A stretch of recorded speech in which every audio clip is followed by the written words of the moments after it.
Hi viewers, welcome to Mahamax. So champion movie అంటే వచ్చి నిజంగా మన తెలుగు ఇండస్ట్రీకి ఒక ఛాంపియన్ పరిచయం అయ్యాడు. రియల్లీ చాలా చాలా చాలా చాలా బాగుంది. సో రోషన్ పర్ఫార్మెన్స్ అయితే మనం అసలు దానికి పేరు పెట్టాల్సిన అవసరం కూడా లేదనమాట, అంత బాగుంది. Champion first of all movie గురించి మాట్లాడాలి అంటే మెయిన్గా మూవీ స్టార్ట్ చేసినప్పటి నుంచి ఎండ్ వరకు కూడా మనం అంతా కూడా ఎంగేజ్ అవుతూ ఉంటాము, ఎక్కడ కూడా మనం డౌన్ఫాల్ అవ్వం.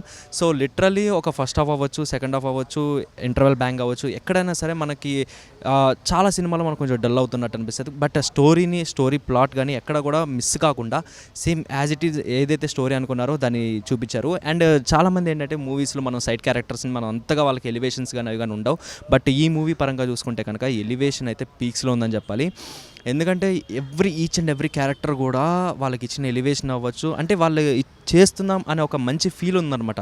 ప్రతి ఒక్కరికి కూడా మంచి క్యారెక్టరైజేషన్స్ పడ్డాయి అండ్ చాలా బాగుంది. అండ్ అనస్వర రాజన్ గురించి మాట్లాడాలి అంటే నిజంగా మన తెలుగు అమ్మాయిలానే ఉంది. అండ్ తన డబ్బింగ్ అవ్వచ్చు, నేను అంత ఎక్స్పెక్ట్ చేయలేదు ఆమె డబ్బింగ్లో ఎక్కడైనా దొరుకుతుందేమో అని. బట్ డబ్బింగ్ పరంగా కానీ అది కానీ చాలా చాలా చాలా బాగుంది.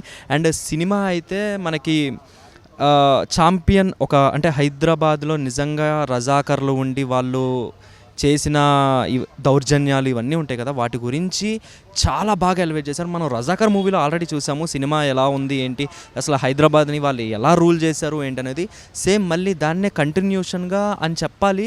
ఎందుకంటే మనకి కొన్ని విలేజెస్ గురించి, ఆ విలేజెస్లో నుంచి పుట్టిన ఒక ఛాంపియన్ గురించి మనకి తెలియదు. సో అటువంటి ఛాంపియన్ కదే ఈ సినిమా అనమాట. ఛాంపియన్ రియల్లీ ఒక 2025లో ఇయర్ ఎండ్ అవుతున్న టైంలో ఒక మంచి సినిమా చూశాననే ఒక ఫీలింగ్ అయితే ఉంది.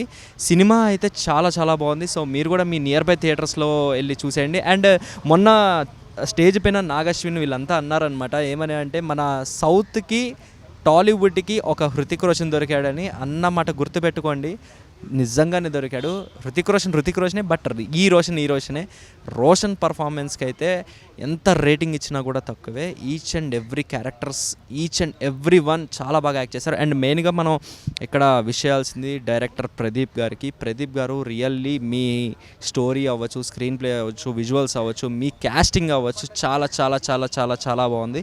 సో ఫైనల్లీ ఈ సినిమాకి అయితే మా మహామ్యాక్స్ తరపున మేము ఇచ్చే రేటింగ్ 5కి 4 ఇస్తామన్నమాట. సో మీలో ఎంతమందికి నచ్చింది అనేది కింద కామెంట్లో మెన్షన్ చేయండి. మీ కామెంట్స్ కోసం నేను ఎదురు చూస్తుంటాను. This is Sanjay signing off. So ఇలాంటి ఇంట్రెస్టింగ్ రివ్యూస్ కనుక తెలుసుకోవాలి అనుకుంటే please do like, share and subscribe to మహామ్యాక్స్.